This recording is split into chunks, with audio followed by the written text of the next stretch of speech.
rahmah wal maghfirah. Al-Fatihah. A'udzu billahi minasyaitonir rajim. Bismillahirrahmanirrahim. Alhamdulillahirabbil alamin arrahmanir rahim maliki yaumiddin.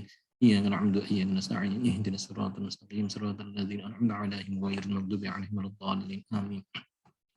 Baik, bismillahirrahmanirrahim. Kita awali ngaji kita. Kita bahas tentang hal keluarga. Semua orang kepinginnya itu selalu tetap kumpul sama keluarga, sama istri, sama anak, dan sebagainya. Sampai nanti kalau sudah punya cucu, kepingin juga kumpul lagi sama cucu. Jadi nggak kepingin berpisah. Memang begitu. Alhamdulillah keinginan kita ini didengar oleh Allah Subhanahu Wa Taala. Meskipun kita punya maksud yang berbeda. Maksud berbeda kita adalah kumpul secara fisik. Karena itulah ya nggak orang lain, saya sendiri, saya pernah kuliah di UI di Depok, ya saya ajak keluarga ke sana. Saya pernah kuliah di Jepang, akhirnya saya ajak pindah semuanya ke Jepang. Ya apapun cost-nya, at any cost lah istilahnya. At any cost itu yang duit, usaha, kesulitan semuanya ya kepinginnya teratasi. Biaya pun berapapun biayanya sikat. Termasuk Jakarta ini begitu juga. Saya pindah-pindah tempat ya seperti kepinginnya begitu. Ini kepinginan manusia itu ya secara fisik. Tapi Allah Ta'ala punya lebih jauh lagi pandangan bahwa kumpul itu enggak cuma di dunia, di akhirat pun bisa kumpul. Alhamdulillah ternyata diberi kesempatan seperti itu. Di dalam Al-Quran disebutkan Bismillahirrahmanirrahim walladzina amanu wattaba'athum dzurriyyatuhum biiman alhaqna bihim dzurriyyatahum. Orang yang beriman itu akan dikumpulkan dengan keluarganya, dengan anaknya, dengan istri, ya sampai cucu bahkan, asal punya setelan iman yang sama. Artinya kalau dia imannya itu baik-baik aja, nggak sampai ada yang bermasalah sehingga harus mampir di neraka misalnya, itu mereka akan bisa kumpul. Alhaqna bihim, akan dikumpulkan. Dzurriyyatahum dengan keturunannya, cucunya. Ini asiknya begitu. Saya sempat menyinggung bahwa kalau punya bapak yang baik itu senang sekali karena akan di-upgrade anaknya itu menuju ke levelnya bapaknya di surga. Jadi kalau bapaknya di surga levelnya tinggi, anaknya jadi ikutan naik jadi level tinggi. Tapi problemnya bukan di situ saja. Problemnya adalah kita selama ini berpikir bahwa yang disebut kumpul itu ya sudah di dunia ini. Akibatnya ketika meninggal pun kita berusaha bikin kuburan yang sama juga. Artinya kalau kuburannya itu bisa dibikin untuk keluarga, maka di dalamnya bisa ada bapaknya, ini juga. Enggak, karena kumpulnya fisik di dalam kubur itu masih tetap fisik, yaitu berupa bekas tulang belulangnya. Tapi bahayanya setiap orang kan nggak bisa kumpul begitu. Maksudnya bisa aja nanti anaknya yang ikut orang tua, ikut mertua, ikut istri, ikut dan seterusnya, ikut anak sampai keluar kota, keluar pulau misalnya, berbeda-beda. Ya nggak akan bisa tetap satu kuburan. Jadi yang tetap akan bersama-sama itu adalah ruhnya. Emang ruh itu ya kayak handphone itu nggak perlu dekat, nggak perlu jauh. Handphone itu walaupun dekat sekali, sangat berdekatan, kalau nggak ada sinyalnya, nggak cocok nomor teleponnya nggak akan bisa bunyi. Tapi kalau sudah cocok, sinyalnya ada, ya nomornya juga tahu, maka jarak yang sangat jauh pun, bahkan jarak ribuan kilometer pun bisa kita saling bertelepon, berhubungan. Ya seperti itu. Banyak kan orang yang meskipun dekat ditanya, gimana sama adikmu? Jauh hubungan kami itu, nggak bisa. Aku setiap ngomong apa mesti gegeran. Jadi jarang saling sapa, nggak ada yang gitu. Ada yang tempatnya jauh sekali. Kalau sama saudara jauh gitu, tiap hari saya teleponan tuh. Malah hari ini tuh saya sudah bikin Zoom itu 2 kali, pagi sama sore tadi. Pakai Zoom. Ternyata walaupun berjauhan, asal imannya cocok, hatinya cocok, maka dia bisa berkoneksi. Yang demikian ini juga berlaku di akhirat kelak. Karena itu bagaimana membangun keluarga ini supaya tetap connected. Well connected ini pentingnya di situ. Jadi nggak ada yang lost di tengah jalan. Baik, kita buka. Bismillahirrahmanirrahim. Wa 'alaika bi mu'amalatihim bil 'adli wal fadli. Jadi hendaklah kalian menjaga betul hubungan keluarga ini dengan perlakuan-perlakuan yang adil dan fadli, ya, batas minimal dan kalau bisa ya lebih dari itu. Amal adlu fahuwa an tuwafihum huquqahum allati aujabahallahu lahum 'alaik. Yaitu yang batas minimumnya adalah kamu penuhi dia hak-haknya sebagai manusia yang telah diberikan Allah Ta'ala kepada mereka. Contohnya an-nafaqah, memberikan nafkah. Jadi seelek-eleknya keluarga itu harus sebisa mungkin kepala keluarga itu memberikan nafkah. Jangan sampai ditinggal. Walaupun dia atas nama ibadah, atas nama wiridan, atas nama apapun, nggak boleh meninggalkan itu. Sayyidina Umar juga pernah menyuruh orang keluar dari masjid, wiridannya kelamaan karena dia nggak kerja. Karena nggak kerja, makanya ada juga santri-santri yang mungkin rajin, istilah itu, ngelakoni ya, akhirnya pergi ziarah sampai jauh, istrinya ditinggal. Ya opo itu, jadi kayak mangan. Nggak boleh begitu. Tetap harus ada kewajiban memberikan nafkah, wal kiswa dan pakaian, wal mu'asyarah bil ma'ruf dan pergaulan yang baik. banyak sekali orang yang aktivis sehingga sibuk menjadi aktivis di luar demi kebaikan massal orang, tapi keluarganya sendiri ditinggal, tidak pernah dia ajak untuk berbicara, tidak pernah diajak komunikasi, sehingga masalah yang dihadapi oleh anaknya, dihadapi oleh istrinya nggak bisa dipecahkan oleh siapa yang memecahkan? Akhirnya orang lain. Karena itulah banyak anak yang tidak percaya kepada orang tuanya. Dia lebih suka percaya kepada temannya. Sehingga kalau ada masalah itu bukan bicara kepada orang tuanya, bicaranya kepada orang lain. Ini bahaya seperti ini. Kenapa? Karena orang lain tidak tahu kondisi anak itu dan bertuntut orang lain itu baik. Apalagi orang lain tadi ada tendensi lain. Wah, tambah kacau lagi. Ini nggak boleh terjadi. Di umat Islam, orang tua harus jadi jujukan. Pertanyaan-pertanyaan hubungan sehari-hari itu harus ditanyakan kepada orang tua. Orang tua yang tahu betul keadaan itu. Ya, artinya hubungan dengan orang tua ini harus sangat akrab. Nggak boleh ada orang tua kok musuhan dengan anak. Ada nggak orang tua yang musuhan dengan anak? Masih kecil sudah musuhan. Nggak mau ketemuan. Anaknya alergi ketemu orang tuanya. Yang lebih gawat lagi kalau sudah tua. Udah tua loh, masih musuhan dengan anaknya. Akhirnya anaknya juga nggak nyaman sama orang tuanya. Bapakmu teko itu. Mau tuamu teko. Itu banyak orang yang kalau didatangin orang tuanya itu bukan selamat datang Bapak, alhamdulillah Bapak datang, terus guyon ya Pak, itu ibunya, ibu alhamdulillah ibu datang, ketemu sama ibunya. Ini banyak orang yang kalau lu teko mana wong iki, terus ibunya di wong iki iki lapor ini mana, berarti hubungannya dengan orang tua tidak akrab, bahaya itu. Orang tua dengan anak harus hubungannya sangat akrab, sangat kasih sayang. Jadi, karena mereka juga ikut saling berdoa ya. Contohnya gini, anakmu itu yo awakmu. Jadi ibadahnya anak, ibadahnya orang tua. Jadi artinya kalau anak itu beribadah, orang tuanya lumayan, walaupun nggak lapo-lapo itu mendapatkan cipratan ibadahnya itu, cipratan ganjarannya. Itu enaknya begitu. Dan orang tua pun demikian. Itu kalau bisa melakukan apa istilahnya doa untuk anaknya misalnya itu sudah sangat berharga bagi anak, karena orang yang mujarab doanya di mana-mana itu masih kalah mujarab dengan doanya orang tua. Misalnya banyak orang yang ngelakoni kan itu masih kalah mujarab dengan orang tua. Wa min al-'adli al-wajib antara da'a ba'dhum andul min ba'din. Dan di antara kewajiban minimal lainnya adalah mencegah kedzaliman seseorang kepada orang lain. Wa naqtasim min mudlimihim ma'amdalim wa fil hadis mencegah kedoliman antara seseorang ini bisa jadi adalah ayah kepada orang lain, kepada anak. Bisa jadi ada ayah sangat dolim kepada anaknya. Anaknya dikamplengi misalnya. Itu dolim sekali. Nggak boleh ada orang tua sampai ngampleng anak.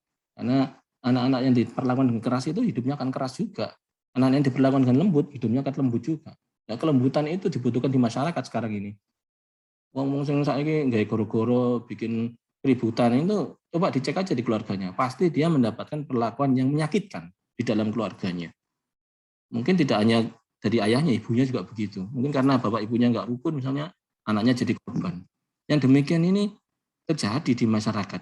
Karena itu Rasulullah menyampaikan innal abda yaktubu jabbarun wa ma yamliku illa ahla baiti. Seseorang itu kadang bisa disebut sebagai jabbarun. Apa sabaran itu? Otoriter kejam, orang yang sangat kejam, padahal dia tidak punya rakyat. Dia bukan presiden, wali kota bukan, lurah aja bukan, tapi dia dilabeli oleh Allah sebagai orang yang tirani, orang yang otoriter. Kenapa? Wa yamliku illa ahlahu. Walaupun dia nggak punya rakyat, yang dia punya hanya keluarganya. Rupanya otoritasnya kepada keluarga. Nambek bojone ku wajem gak karu-karuan. Nambek wong wedok liya nek ngomong samesem iki opo karep niku. Nambek wong liya wah ini mari kita didik masyarakat kita, tapi anaknya gak gelem didik. Jangan sampai ada kejadian seperti itu. Kepada orang lain bersedia menolong, kepada istrinya sendiri tidak bersedia menolong. Istrinya pun demikian. Jangan sampai. Nah, yang demikian ini nggak boleh ada santri seperti itu. Nggak boleh, umat Islam itu nggak boleh. Ini kalau mau menolong yang lebih utama tolong itu keluarganya tolongin di sini. Karena dari situ akan tumbuh orang-orang yang baik, orang beriman, gara-gara dibimbing dengan baik oleh orang tuanya. Yakni fujuru alaihim, yaitu orang-orang yang kejam terhadap anggota keluarganya sendiri. Kalau begitu tuh kewajiban minimal dari seorang kepala rumah tangga, ya itu ayah ibu ya. mencegah kedoliman seseorang kepada orang lain. Dan memang ini esensi pemimpin itu. Jadi kita sering mendengar dari senior-senior kita, kenapa sampai ada pemimpin? Esensinya adalah mencegah kedoliman seseorang daripada orang lain. Ini kalau ada pemimpin, tapi kok terjadi kedoliman di situ dibiarkan berlarut-larut, wah ini pemimpinnya nggak berfungsi ini. Kalau kita lihat di sini tuh banyak orang korupsi, banyak orang yang mengambil haknya orang lain, banyak orang miskin yang disia-siakan padahal dia punya hak, banyak orang lemah yang punya hak terhadap tanahnya sendiri digarap orang lain, diambil orang lain. Ini pemimpinnya nggak ada berarti. Padahal adanya pemimpin adalah esensinya mencegah kedoliman seseorang kepada orang lain. Sama di dalam keluarga juga begitu. Pemimpin keluarga harusnya mencegah kedoliman kakak kepada adiknya atau adik kepada kakaknya. Jangan sampai ini musuhan. Jangan sampai berantem. Ya rata-rata memang kebanyakan berantemnya itu ya karena orang tuanya sendiri yang men-setting. Contoh salah satunya adalah mengunggul-unggulkan. Istilah bahasa Jawanya digadang-gadang. Anak yang digadang-gadang itu biasanya akan musuhan dengan anak yang tidak digadang-gadang. Nggak boleh menggadang-gadang begitu. Apalagi menggadang-gadangnya itu kayak melebihi ya Allah Ta'ala. Contohnya begini, engko ndak aku wis tuwek melok sapa? Melok anak, ndi anak iki anak iki. Anak yang dikadang-kadang itu sebenarnya nggak baik digitukan sama orang tua itu. Kenapa? Allah Ta'ala menginginkan Allahus Samad. Apa Allahus Samad?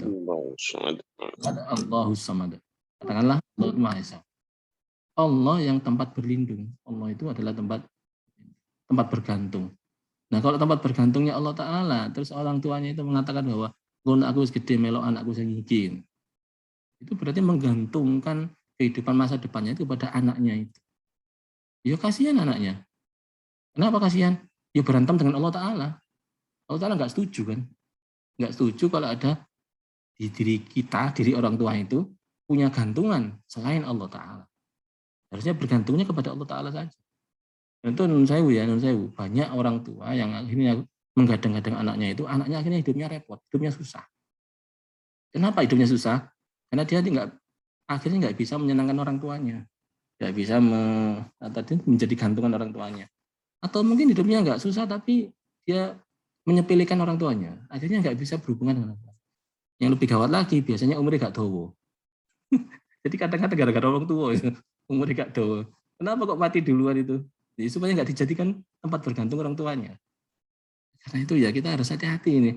Omong nggak usah sampai kayak menggantungkan gitu. Ya nggak tua ya apa nggak aku. Banyak orang tua yang hidup sendiri ya baik-baik aja, sehat walafiat, panjang umur, nggak pernah jatuh, nggak pernah sakit. Banyak juga orang yang dirawat oleh anaknya atau ibunya tapi sakit-sakitan nggak pernah berhenti berobat ke rumah sakit. Banyak gitu. Jadi serahkan kepada Allah Ta'ala saja. Jadi bagi kita nggak usah takut-takut. Akibatnya banyak orang yang sekarang ini baik kepada anaknya itu agar dibaiki anaknya nanti. Kelak supaya dibaiki. Wah, gak ikhlas sih. Ngapi supaya diapi. Enggak ikhlas kayak gitu. Enggak boleh. Kita diapi menungso itu enggak usah kita. Jadi diapi Allah Ta'ala saja. Berharap agar diapi wong itu enggak boleh. Jadi berharap agar diapi Allah Ta'ala saja. Berharap dibaiki orang itu ya bahasa kita ada tomak. Atau mim ain ya, tomak. Enggak boleh tomakin. Misalnya bertamu, berharap agar disuguhi. Itu tomak itu. Enggak usah. Kita makan dulu yang kenyang baru bertamu gitu. Jadi biasanya teman-teman ya namanya juga nih pengen perbaikan gizi. Datang ke rumah orang sambil lapar. Ya sudah, nanti tanyain sudah makan? Belum. Wah, jaluk mangan itu. Kalau tempat saya kadang-kadang sudah makan? Insya Allah belum, Pak. Insya Allah. Wis muni jaluk mangan ngene lho. Tak pakai mangan gini. Ya sendiri nggak boleh tomak. Ini juga terjadi di pimpinan. Tomak kepingin mendapatkan penghormatan dari bawahannya. Bawaan tomak kepada pimpinannya. Nyambut gaya kita nyambut gaya seluruhnya sesuai perintah Allah. Tidak usah berharap ada tambahan dari manusia. Tidak usah berharap ada balasan dari manusia. Nah, itu Sayyidah Aisyah itu kalau bersedekah kepada orang itu lewat anak buahnya, lewat santrinya. Jadi kasihkan kepada itu. Tapi jangan bilang kalau dari saya. Loh, kenapa? Ya sudah, jangan bilang lah kalau dari saya. Nanti kalau bilang dari saya, nanti dia akan berusaha mencarikan balikan untuk saya. Memang begitu. Kalau kita memberi orang kan berharap balikan kan, memberi tak harap kembali harusnya gitu. Tapi memberi berharap kembali. Ini nggak boleh terjadi. Akibatnya Kalau yang tadi disebut sebagai orang tua melakukan penggadang-gadangan, penggadang-gadangan itu apa bahasa Jawa Indonesia-nya? Benar-benar digadang-gadang anaknya itu. Harap-harapkan, sangat diandalkan bakal jadi pelindung keluarga. Itu biasanya juga rada musuhan sampai saya nggak digadang-gadang itu. Karena itulah banding-bandingkan anak itu juga nggak boleh. Akhirnya dengan membanding-bandingkan itu kedua-duanya, tiga-tiganya, empat-empatnya itu jadi saling bermusuhan, nggak rukun. Sama aja masuk seneng digadang-gadang, maksudnya maaf, dibanding-bandingkan. Apa seneng sampean? Ya misalnya suami ya dibanding-bandingkan sama suami lain. Kalau istri, wah sampean kok nggak kayak seperti kakak sampean ya, kakak sampean itu wis awake gede, dhuwur, ganteng, sugih. Sampean kok ketoke cilik, kuru, melarat. Itu gak seneng itu orang. Oh, berarti kon seneng mbek masku ya. Itu bisa terjadi. Dan orang lagi nggak suka. Orang perempuan juga begitu, nggak usah dibanding-bandingkan. Jadi koncono ku nang kantor lho, wah ayu kok gitu. Ayu, pinter. Bandingin mbek bojone. Pasti istri nggak suka kan? Jadi suami istri nggak suka dibanding-bandingkan orang lain. Tapi kok kenapa dia repot-repot membandingkan anaknya? Sampai anaknya tonggo misalnya. Iku loh, masih iku sing pojok iku pinter iku. Ya, dia itu pinter, nilainya tinggi di kelas. Ini banding nombek wong liya, jangan. Penting kita syukuri, aku bangga dia anak sampean. Saya seneng sekali. Kamu itu wah luar biasa. Mungkin kalau dari segi nilai prestasi enggak sampai nilainya 9, enggak sampai nilai 9, tapi aku seneng sama ini jadi anak sing apik, aku yo bangga dia anak sampean. Kayak gitu akhirnya anaknya juga bangga kepada orang tuanya. Sama kepada istri juga begitu. Kita harus membanggakan itu. Di hadapannya ya, aku senang bersyukur. Alhamdulillah ini melebihi ekspektasiku. Harapanku biar nggak sampai saat ini. Ternyata lebih nih. Allah Ta'ala memberikan lebih. Aku bersyukur iso untuk sampean. Saya bisa bersama-sama kamu itu. Wah, bagiku adalah kebahagiaan yang luar biasa. Menyenangkan, itu membanggakan, mensyukuri apa yang. Tapi kalau sebaliknya, ya itu tadi akhirnya terjadilah pecekcokan. Baik, hadirin yang saya hormati, berarti nggak boleh ya ada kedoliman satu dengan yang lain terjadi di keluarga itu ya. Menyakiti satu sama lain, baik itu hanya berupa lisan. Yang banyak emang lisan, apalagi pukulan. Nggak boleh pukulan tuh. Inna fil jannati darun yuqalu laha darul farah. Di dalam surga itu ada sebuah gedung la yadkhuluha illa man faraha subyan. Namanya gedung farah dan itu gedung bahagia ya, gedung gembira. Nggak boleh ada orang masuk ke situ kecuali orang yang menyenangkan anak kecil. Farah subyan itu menyenangkan ya, menggembirakan anak-anak. Jadi kalau ada orang tua kok bikin sumpek anak, itu ya hati-hati. Umpama amalannya baik sekali, masuk surga, tetap nggak bisa masuk gedung Faroh ini. Kenapa? Karena dia tidak punya amalan menggembirakan anak. Gaya naik sumpek. Mulai zaman muda bikin anak sumpek. Nah kalau sukanya menggembirakan anak, meskipun bukan anaknya sendiri juga termasuk ini. Maka dia termasuk bagian orang yang digembirakan oleh Allah Ta'ala. Soalnya memang ya repot ya. Anak-anak yang digembirakan mulai kecil ini kan biasa gembira. Akhirnya ya setelah besar dia akan berusaha menggembirakan orang lain. Ini anak yang kecil disusahkan, itu ya repot. Akhirnya besar-besar dia merasa lingkungannya juga menyusahkan dia. Maka dia akan berbalik menyusahkan orang lain. Ya ini gara-gara orang tuanya. Karena itu kalau disebut orang tua lah yang bersalah, akhirnya menjadikan anak itu jadi jahat, jadi itu ya gara-gara orang tuanya. Aslinya ya bersih dia. Mauludin yuladu al-fitrah wa yuwafidanahu wa yunasirunahu wa yumajisanahu. Anak itu terlahir itu suci, karakternya itu universal, masih fitrah. Tapi orang tuanya lah akan menggambarnya menjadi yuhawidanahu, yunasirunahu, yumajisanahu. Ya kayak gitu. Kecerewetannya, kengawurannya, cintanya kepada dunia, sehingga mengukur orang itu hanya dari duniawinya. Sehingga menghormat orang itu dilihat dari duniawinya. Kalau dia kaya maka dihormat, kalau nggak kaya nggak dihormat. Akhirnya sama orang miskin semenang-menang, semena-mena. Dia nggak punya rasa hormat, istilahnya itu tawaduk kepada orang. Karena apa? Diukur dari harta. Nanti majusi juga yang aneh-aneh. Baik, saya lanjutkan. Wa amal fadlu, ini nilai lebihnya, bisa mungkin kita capai juga, kita support. Bahwa Allah tastaqsi alaihim fi talabil huquq allati ajaballahu alaik wa antarfaqu bihim. Ya, mereka juga harus diperlakukan dengan penuh kasih sayang. Koyoknya enteng ngomong kayak gini nih, memperlakukan dengan penuh kasih sayang. Tapi angel sesungguhnya. Banyak sekali yang tersulut emosi, merasa sok lebih baik soalnya. Jadi banyak orang tua itu merasa lebih baik daripada anaknya. Kamu nggak niru bapak waktu masih muda itu wah kuliah itu nilainya tinggi. Seperti meremehkan anaknya. Padahal kalau orang lebih merasa lebih baik daripada orang lainnya, itu larangan keras itu. Kenapa? Iblis pun demikian. Iblis itu dosanya itu sebetulnya adalah merasa lebih baik daripada Nabi Adam. Kenapa kamu kok tidak mau sujud iblis? Kata Nabi Adam, ya katanya Allah Ta'ala begitu. Pertanyaannya adalah, kenapa kamu kok tidak sujud? Iblisnya menjawab, ana khairu minhu. Khalaqtani min nar wa khalaqtahu min tin. Saya lebih baik daripada dia. Saya tercipta dari api, dia tercipta dari tanah. Jadi saya lebih baik, lebih mulia. Oh, itu kalimat seperti itu sangat dibenci oleh Allah. Akhirnya diusirlah dari surga. Nah, nggak boleh ada seorang suami merasa lebih baik daripada istrinya. Nggak boleh. Nggak boleh ada istri itu merasa lebih baik daripada suaminya. Sama ini beruntung dapat saya ini luar biasa. Yang minta itu banyak dulu. Sampai ini beruntung dapat saya. Kok iso lu bodoh, masa aku senjaluk ya oke. Merasa lebih baik. Nggak usah merasa lebih baik. Omongan lisan maupun tindakan itu nggak bisa disebut seperti itu. Orang tua yang merasa lebih baik daripada anaknya juga begitu. Nggak boleh. Dan itu bahaya. Bahayanya nggak bisa masuk surga. Kan gawat. Jadi orang hidup sore-sore itu mati ini kalau mlebu surga itu. Masih banyak guru yang lebih baik, merasa lebih baik daripada muridnya. Mohon maaf ini Ustadz atau Kiai, merasa lebih mulia daripada santrinya. Nggak boleh. Itu tetap kita ini tidak merasa lebih baik. Ya. Dicek sendiri apakah sehari-hari begitu. Kalau bisa dibalik. Nah, orang lain itu lebih mulia daripada kita. Nah, kalau sudah begitu, antar fakubihimnya itu bergaulnya, muasyarahnya, menyayanginya jadi mudah, sayang. Apalagi kalau kita merasa itu titipan adalah dari Allah Ta'ala. Merawat anak itu merawat umatnya Kanjeng Nabi. Betapa senangnya Nabi Muhammad ketika ada umatnya itu dirawat oleh seseorang. Ketika seorang itu membahagiakan anak itu, menggembirakan anak itu, yang gembira duluan siapa? Rasulullah. Ketika orang itu disusahkan, yang susah duluan siapa? Rasulullah. Rasulullah sangat susah ketika seorang orang tua kok ke anaknya tidak menyayangi. Oh iya sayang ini, sayangnya dalam bentuk dipukul-pukul tadi itu. Ya oper ya kok iso sayang kok dalam bentuk pukulan ya apa. Mukul ya wis emosi yang keluar. Kalau nggak emosi yang keluar nggak akan keluar pukulan-pukulan seperti itu.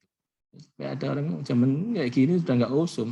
Mukul-mukul orang yang mukul anak kecil apalagi yang nggak berdaya. Sehingga disebut oleh Rasulullah sebagai tirani tadi. Seseorang nggak punya rakyat tapi bisa disebut sebagai seorang diktator tirani. Yaitu kepada keluarganya. Banyak kepada orang lain ngomongnya lembut, luar biasa. Begitu ke anaknya itu kasar. Wah, ke teman-teman kerjanya itu lembut. Tapi kepada istrinya nyentak-nyentak. Wah, luar biasa itu. Luar biasa ngawur ya. Ya coba disetel, dibalik. Ya, itu terus kasar ke orang lain enggak. Tapi di rumah biasanya kalau halus, di luar juga halus. Dan sebaliknya, ada orang yang gagah perkasa di luar ngawur gitu, orang injak orang. Tapi di rumah takluk diinjak-injak sama istrinya. Enggak bisa berkutik. Ya, itu artinya tidak bergaul dengan baik. Jadi khaliquhum bil akhlaqil karimah.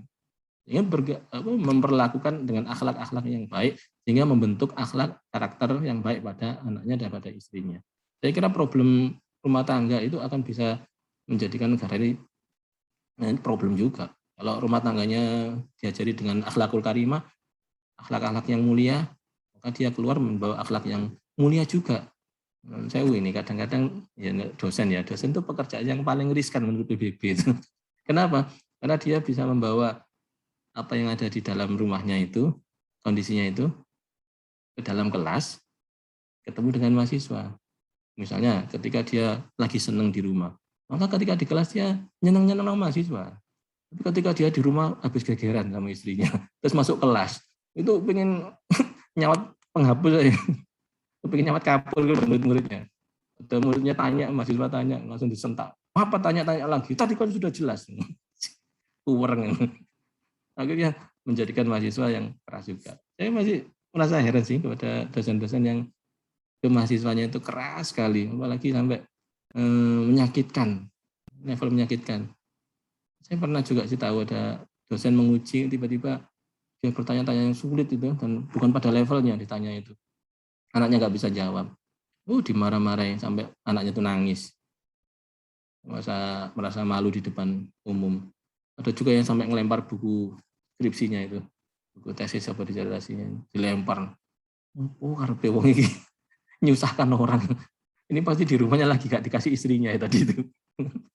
sampai sampai di dalam kelas nyusahkan orang. Enggak boleh gitu itu.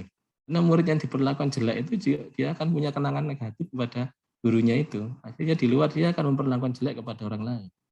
Sebaliknya, ketika diperlakukan dengan sangat memuliakan, maka di luar dia jadi ikut memuliakan. Mahasiswa dulu bimbingan, kebetulan bimbingannya sama Pak Masuri. Kemudian ketika dia lulus, dia cerita bahwa selama dibimbing dulu itu diperlakukan dengan sangat mulia, sangat baik. Saya sendiri juga merasa, maksudnya saya juga bilang kepada teman-teman saya, tolong perlakuanmu yang apik yo. Ada anak ini anak luar Jawa, anak Jawa ini. Jadi sukunya itu dia berani masuk ke Jawa ini, kalau nggak orang yang hebat di sana nggak akan berani. Jadi perlakukan dia ini jadi rojo nanti pulangnya. Saya terus terang bilang begitu. Dan itu nggak ada yang tahu sih sebetulnya ya, yang saya kasih tahu itu aja. Tapi rupanya yang saya tahu tadi bilang ke anak itu. Sehingga suatu saat, ya beberapa waktu yang lalu saya dikasih tahu, Bapak pernah bilang gini ya ke orang-orang ya, untuk saya. Oh iya memang benar.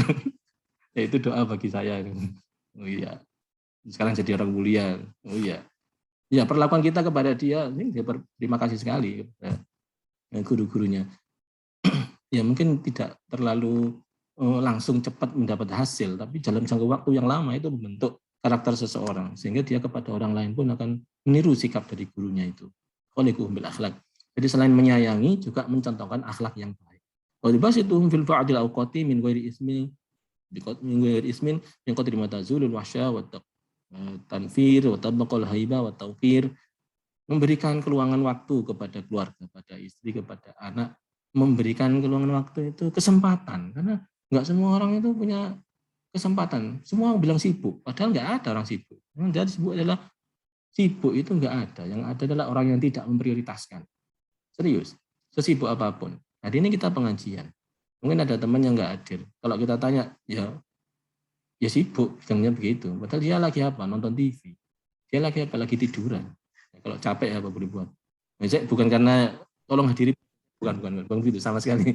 Enggak. Tapi bahwa kita tidak melakukan sesuatu itu bukan karena sibuk, tapi karena memang tidak prioritas. Kalau prioritas kita utamakan. Nah, contoh misalnya ini orang tua yang sakit keras ya. Wah enggak ke dokter. Iya. Kan prioritas. Jadi kalau enggak dilakukan berarti tidak prioritas. Sama aja tadi terhadap anaknya tadinya itu ya masih kecil, dia utang-utang ya, agak besar kan jadi teman akhirnya. Akhirnya diprioritaskan untuk diajak bicara, karena mereka menghadapi banyak sekali masalah dalam kehidupan ini. Dan itu butuh komunikasi dengan orang tuanya yang sudah pengalaman asam garamnya kehidupan. Bagaimana menghadapi teman yang seperti ini, bagaimana menghadapi berita yang seperti itu, bagaimana menghadapi perlakuan guru yang seperti ini, bagaimana perlakuan, ini semua adalah pengalaman yang harus segera diisi oleh orang tua dengan pengalaman yang baik. Nah, dengan cara seperti itu, dia merasa mendapatkan jawaban dari pertanyaannya dengan baik. Masih ada lagi haibah wa taukir. Jadi tetap ada rasa haibah, ada rasa taukir. Kalau kepada orang tua harus menghormati, kepada anak yang muda harus tetap menyayangi. Enggak perlu saking akrabnya sehingga menghina-hina kepada orang tuanya. Saya kira nggak ada gitu ya. Tapi karena diterangkan ini berarti bisa jadi akan ada orang tua yang suka menghina orang tuanya. Ya mungkin karena pendidikan orang tuanya nggak setinggi dia, sehingga dihina-hina, tentu nggak boleh. Kita sampai dicap oleh Rasulullah itu hati-hati ya. Kata akoni umatku Anda, laisa minna, malam orang yang tidak menyayangi suhirona, oleh kabirona, dan tidak menghormati kepada yang lebih tua. Sampai dicap tidak termasuk umatku, duduk boloku. Nah, kalau duduk boloku itu ya repot. Nanti kita cari Rasulullah di sana, engkau duduk boloku mikir-mikir gitu. Wah repot itu. Nah, di akhirat kelak tuh sampai dibilang karena duduk boloku, ya minggir keluar dari kerumunan dari rombongan yang akan dipimpin Rasulullah. Ini gawat sekali itu. Makanya di sini bisa kita setel kehidupan kita saat ini. untuk menyetel kehidupan yang di akhirat kelak. Memang di akhirat kelak sudah ditentukan, tapi setelannya itu adalah dari dunia ini. Kita nyetel dengan sebaik-baiknya, termasuk melalui anak itu. Saya kira problem utama saat ini adalah tidak menghormati kepada orang tua dan tidak menyayangi kepada yang muda. Orang tua itu ya semua yang dituakan ya. Maksudnya orang yang dituakan itu bisa jadi dari umur, ya kakak adik dan seterusnya, orang tua kan. Bisa jadi juga dari segi sosial. Pada Pak RT, pada Pak RW, itu beliau punya level pimpinan pada Pak Lurah, pada Presiden, pada Gubernur, ini lebih tua ini. Bisa jadi juga satu sosial juga yang lebih tua. Kalau begitu, semua yang hubungannya lebih tua harus dan lebih muda, harusnya menyayangi, membimbing. Jadi guru yang membimbing kepada muridnya, bukan malah ditantang gitu. Jadi minggu pertama kuliah kadang-kadang ada guru yang kemelindi, yang sombong. Ini semua yang di kelas ini ya, nggak akan ada yang nilainya apa, apalagi D, semua nilainya D, paling tinggi C. Waduh, itu ada itu guru yang kayak gitu. Karena juga saya akan ketemu langsung, terus ditanya, oh gitu, jawabannya beliau, ya aja biar tahu kalau kuliah saya ini sulit. Bisa, dia tuh punya pikiran mempersulit mahasiswa. Makin dibilang sulit kuliahnya, makin bangga. Model kayak opo itu dosen kayak gitu itu. Setelah saya teliti, ya nggak ngomong-ngomong sih, ori pancen soro dia. Hidupnya sengsara. Karena itu dia berusaha membuat orang lain sengsara juga. Sehingga ketika ada muridnya, mahasiswanya kesulitan, kuliahnya itu, dia kayaknya bangga banget. Wah, luar biasa kuliah saya ini. Nggak ada yang bisa lulus dari tangan saya. Kok iso loh?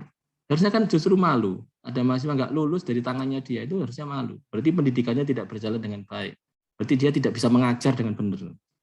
Harusnya kalau ada mahasiswa dapat D apalagi E itu, ya dosennya harus minta maaf. Mohon maaf ya mahasiswa, menurut saya kamu kok dapat D, kamu nggak, kok ya kebetulan dapat guru saya sehingga kamu nggak bisa mencapai prestasi yang baik. Saya ini ngajarnya kurang memenuhi ekspektasi kalian sehingga kamu harusnya minta maaf itu gurunya itu. Gak malah ngonceng goblok kok. Jadi potonganmu. Kalau begitu, menyayangi pada yang muda, menghormati pada yang tua, menjadi fokus dari pendidikan dalam keluarga itu.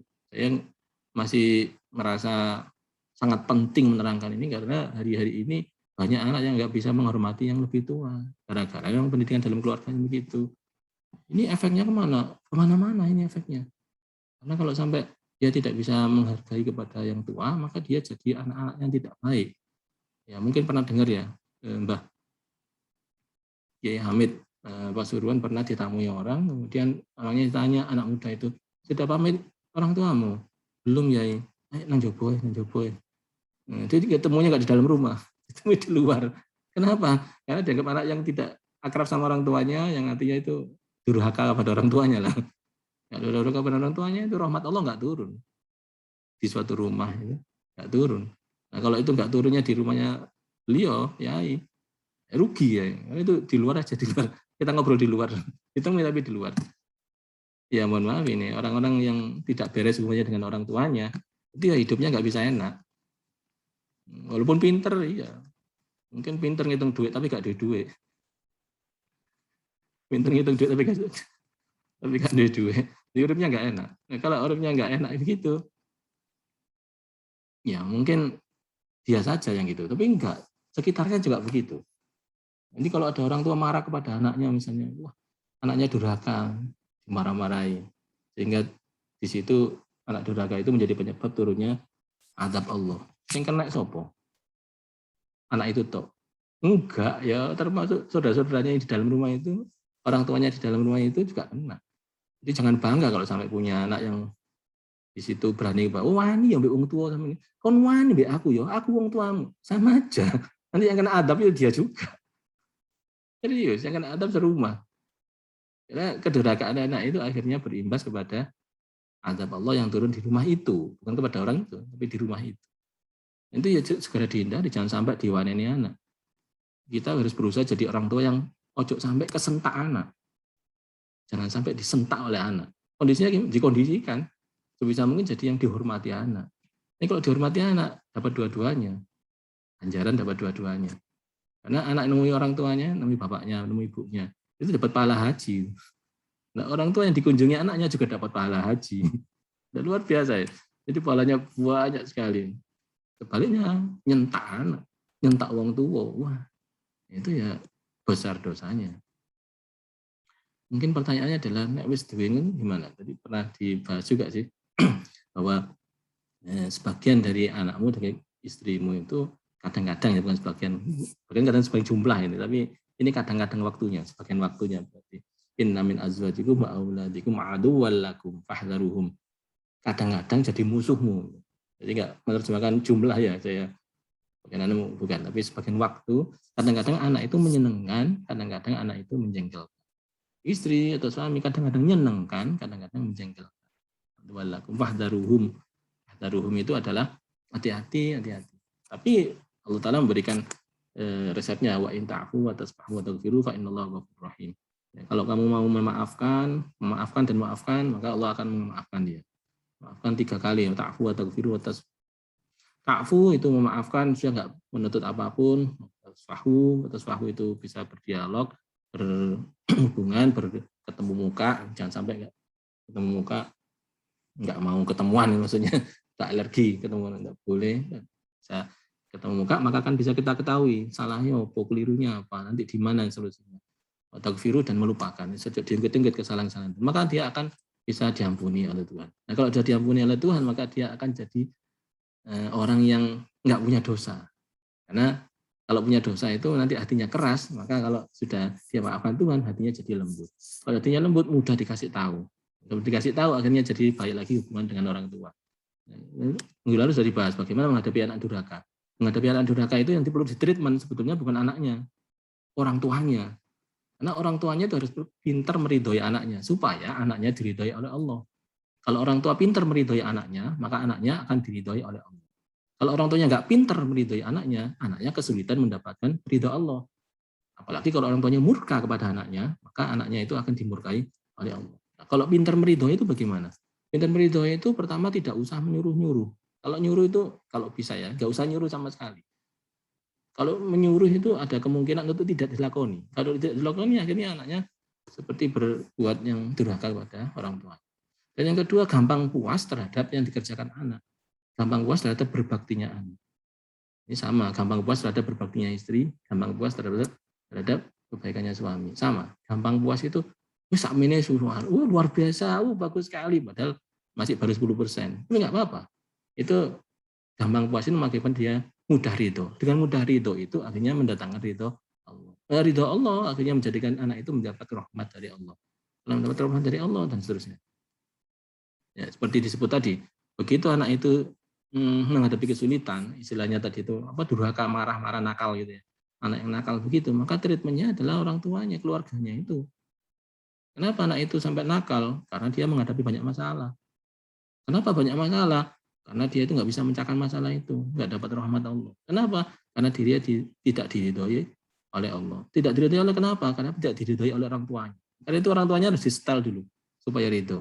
Akhirnya dia diridhoi oleh Allah. Nah, kalau demikian akhirnya anak itu mendapatkan jalan yang mudah. Karena itu, dan saya kalau sampai al-jannatu tahta aqdamil ummahat, surga di bawah telapak kaki ibu itu diplesetkan, saya nggak terima saya. Diplesetkan begini, surgamu apa jari aku isi untuk surgamu. Itu sok namanya. Nanti disebut sombong tadi, sebagai orang tua merasa lebih baik mulai daripada anaknya. Sama aja. Kayak gitu. Padahal sesungguhnya al-jannah itu surga anak itu gampang disetel kalau ada orang tua yang baik. Kalau orang tuanya nggak baik, sulit nyetel anak masuk surga itu sulit. Jadi kalian itu telapak kaki, di bawah telapak kaki itu kan di bawah usaha effort dari orang tuanya. Dengan effort orang tua yang baik, anaknya jadi mudah untuk mendapatkan surga. Demikian. Jadi beruntunglah orang yang punya orang tua baik, beruntunglah. Dan ya kasihan bagi yang punya orang tua jelek, jahat itu. Ini bersyukur. Katanya kita harus bersyukur pada Allah, bersyukur pada orang tua. Syukurli waliwa lidaik. Terima kasih lah. Teman dari apik itu matur nuwun nang Gusti Allah dan matur nuwun kepada orang tua. Syukurli waliwa lidaik. Dan kepada bapak dan ibumu. Ada kekurangannya, emang ada. Manusia memang ada kekurangannya, yaitu kita kompensasi dengan kebaikan-kebaikan saat ini. Kita harus belajar. Tapi bahwa harus terima kasih lah. Tetap kita harus berdoa kepada Allah Ta'ala untuk beliau. Walaupun hanya bersolat astagfirullahaladzim li wali walidayah. Ya Allah, maafkan saya ya Allah. Juga untuk orang tua saya, mohon dimaafkan juga ya Allah. Itu astagfirullahaladzim, li wali walidayya. Nah, terusannya silakan ditambahi sendiri. Wali ashabil hukuk boleh, langsung wali minat boleh. Yang penting ada koneksi dulu antara saya dengan orang tua. Sama-sama di hadapan Allah, kita minta maaf. Hadirin yang saya hormati, saya pentingkan ini soalnya paling sulit kadang itu memberikan maaf. Bismillahirrahmanirrahim. Wa'alaika bil afwi an musiihim wa sufi an janihim. Hendaklah kalian mudah memberikan maaf kepada mereka atas kesalahan-kesalahan mereka. Segera dimaafkan. Itu anak itu loh sing usul ya sampean sing proposal dengan Allah Taala sing proposal. Jangan dengan proposal dia sendiri. Akhirnya dikasih oleh Allah Taala. Dia nak salah-salah ya segera maafkan. Sofyan Janihim mudah untuk bermusafahah ya, berdialog, berkoneksi tadi saya bahas seperti itu. Jadi kalau beberapa orang sulit untuk berkoneksi, berhubungan, bermusafahah tadi dengan anaknya harus segera diperbaiki, hubungannya kaku misalnya harus segera dimulai, entah dari ayahnya, entah dari ibunya, entah dari anaknya, silakan dimulai. Nggak boleh ada keluarga itu berhubungan yang kaku. Waja'alhum batinan fihi mimma stakhlas ihtalasuhu in malika fa innaka sawfa tajidu dzalika fi hasanatika fala yanbaghi ayyakuna hadzuka minhum as-sawab idhum minkal iqab. Qad su'ila Rasulullah sallallahu alaihi wasallam kam yughfaru lirraqiq fi kulli yaumin qala sab'una silatan. Baik, hadirin yang saya hormati, kita tiap hari tentu punya kesalahan, tapi kita kadang nggak menyadari. Karena itu penting untuk kita mencari-cari kesalahan kita supaya bisa diperbaiki.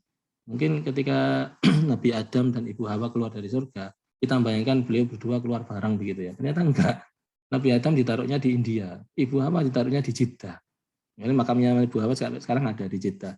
Jadi yang pergi haji atau umroh nanti di Jeddah boleh cari mana makamnya Ibu Hawa, itu ada besar sekali makamnya itu, komplek pemakaman. Nah, jauh sekali dan beliau terpisah. Alkisah ada yang katakan 40 tahun, ada yang bilang 100 tahun. Jadi panjang sekali waktunya perpisahan antara Nabi Adam dan Ibu Hawa. Mungkin pertanyaannya adalah kenapa kok sampai bisa selama itu?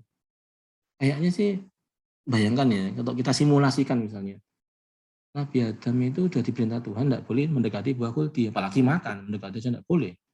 Tapi Ibu Hawa kepingin mengambil buah kulti itu karena godaan iblis tadi. Sampai ada ancaman menurut riwayat yang katakan lu mas, sampai wilayah itu. Akhirnya Nabi Adam, oh ya ambilkan buah kulti. Mungkin pertanyaannya adalah gini, begitu dikeluarkan dari surga, maka yang pertama tercetus apa kira-kira? Kalau Nabi Adamnya adalah kita, Ibu Hawanya enggak istri. Oh ini kok apa dek, macam-macam njaluk huldi barang, gak kurang buah apa njaluk buah huldi. Nyeneni bojone. Sing pertama kali keluarin itu kan. Suaminya gitu. Gitu enggak istrinya pasti balas juga. Lah sampean kamu kok mengambilkan? Jelas-jelas enggak oleh Allah Taala kok kamu sendiri ngambil. Kenapa kamu ngambil? Lah, kan kamu yang maksa saya ngambil sampai ngancam-ngancam. Ya terserah, tapi nek suaminya tegas enggak sampai kayak gitu. Misalnya gitu. Itu terjadi perdebatan, percekcokan. Nah, oleh karena itulah Allah Ta'ala bisa ini barokahnya begitu. Akhirnya dengan dipisah lama, yang keluar bukan saling menyalahkan, tapi saling kangen, saling menyayangi. Kangen. Jadi Nabi Adam nyari Ibu Hawa nyari Nabi Adam. Terus begitu, sampai sekian puluh tahun, akhirnya ketemulah di Arafah. Nah, soalnya ketemu, apa istilahnya, di Mina itu sudah ada baunya, kan disebut Mina, itu harapan. Ya, kira-kira bakal ketemu lah ini. Baunya sudah ketahuan Nabi Adam. Tidak tahu kok bisa bau ya. Karena mungkin khas ya baunya jenis manusia surga kan. Liwar nih. Jadi, akhirnya ketemu di Arafah. Ketemunya sudah lupa kesalahan-kesalahan tadi. Sudah tidak ingat kesalahan. Yang diingat adalah kangennya. Akhirnya ketemu dengan sangat kangen. Kalau menguliti kesalahan, wah terjadi keributan.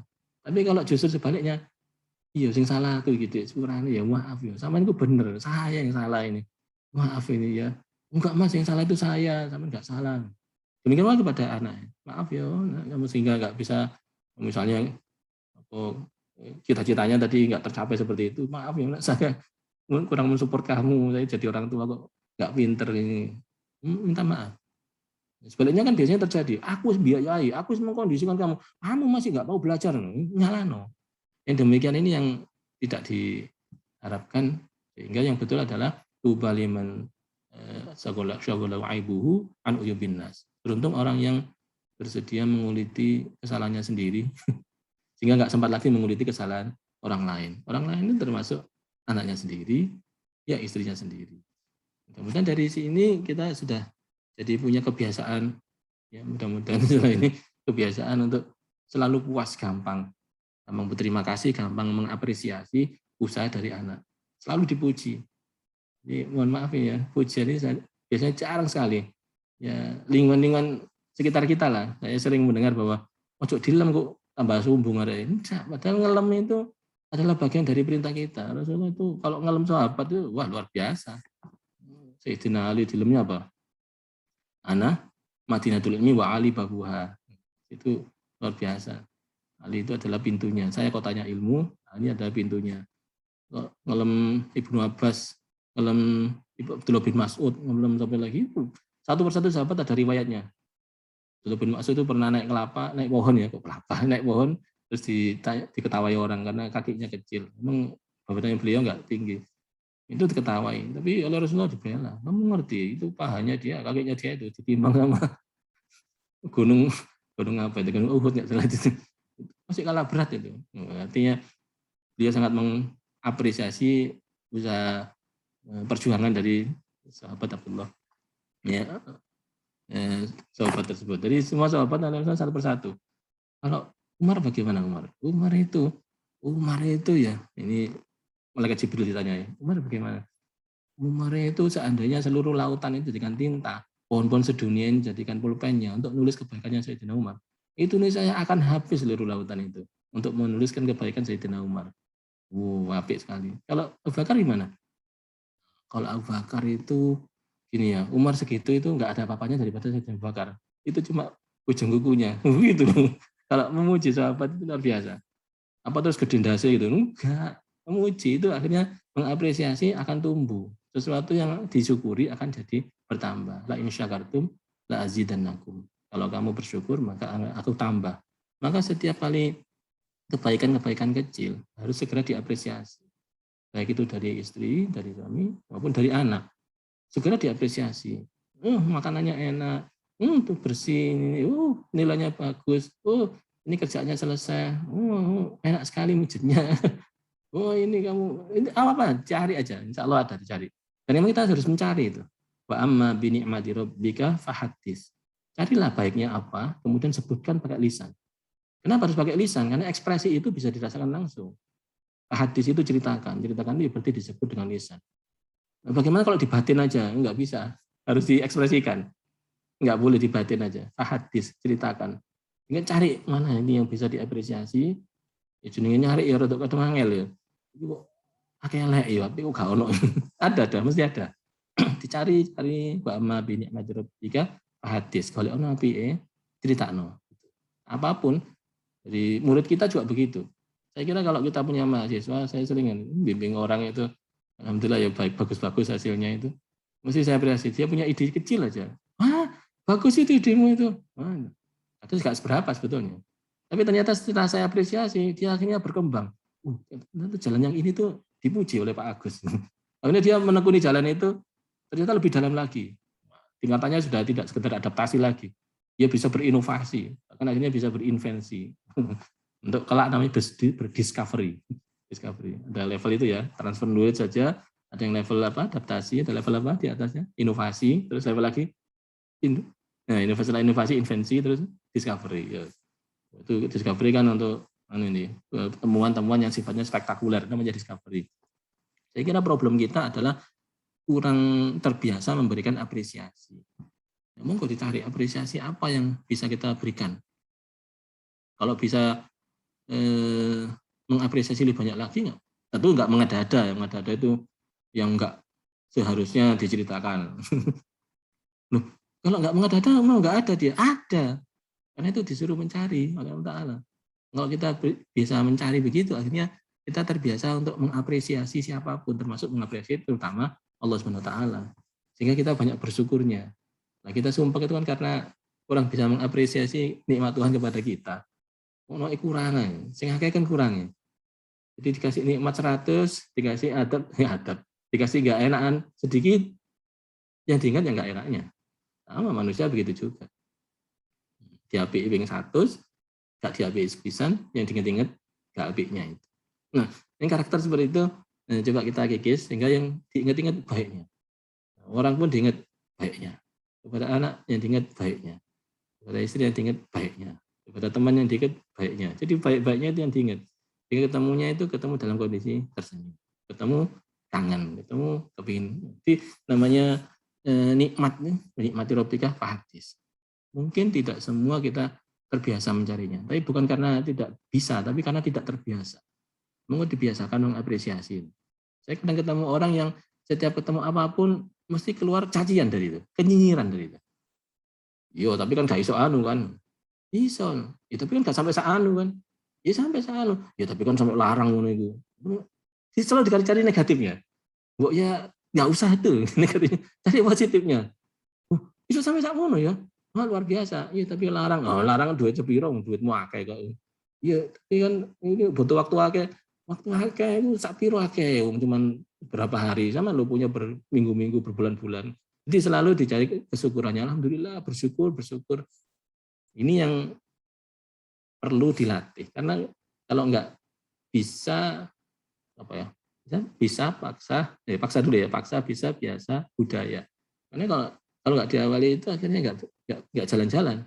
Ini mindset pola pikir nyari jeleknya saja, nyari sulitnya saja itu berakibat dia nggak bisa menyelesaikan tugas itu. Kalau dia terbiasa mencari positifnya, dia akan bisa menggunakan resource yang ada.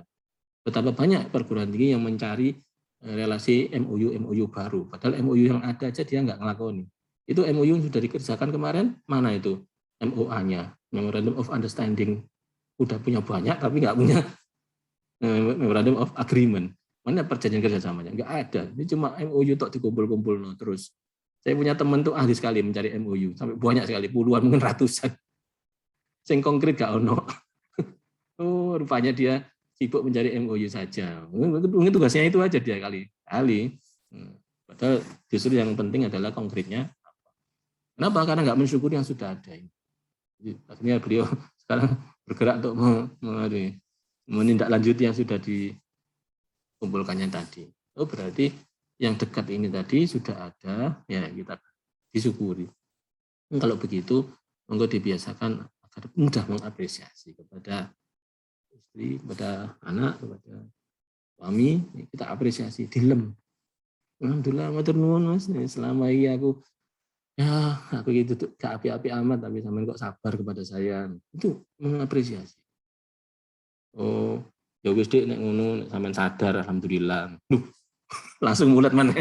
Yo gak ngono saya sampean dhewe aku. Di malah ya wis nek ngono sampean sadar bisa ngamuk. Tetap mengapresiasi, mudah untuk meminta maaf terhadap kesalahan-kesalahan kita. Mudah-mudahan yang kita pelajari hari ini sedikitnya dilanjutkan ke depannya aja yang mudah mentolerir tadi disebutkan, tidak mudah memberikan tugas dan mudah puas terhadap apa yang dia kerjakan. Ini resepnya Sayyidina Abdullah Al-Haddad dari Rasulullah juga begitu. Demikian kita akhiri dengan berdoa. Bismillahirrahmanirrahim. Alhamdulillahirabbil alamin. Allahumma shalli wa sallim ala sayyidina Muhammad wa ala alihi wa sahbihi ajma'in. Alhamdulillahirabbil alamin. Allahumma inna nas'aluka al-'afwa wal 'afiyah wal mu'afata da'imah fid din wal akhirah. Allahumma inna nas'aluka 'ilman nafi'a wa rizqan wasi'an halalan barran thayyiban wa waladan shalihan wa 'amalan taqabbal. Rabbana hab lana min azwajina wa dhurriyyatina qurrata a'yun waj'alna lil muttaqina imama. Rabbana atina fid dunya hasanah wa fil akhirati hasanah wa qina 'adzabannar. Alhamdulillahirabbil alamin. Demikian, mohon maaf kalau lebihnya. Assalamualaikum warahmatullahi wabarakatuh. Warahmatullahi wabarakatuh. Terima kasih Pak Bud. Alhamdulillah. Jadi Pak Wahidin sehat. Alhamdulillah. Alhamdulillah sehat semua ini. Sehat kabeh.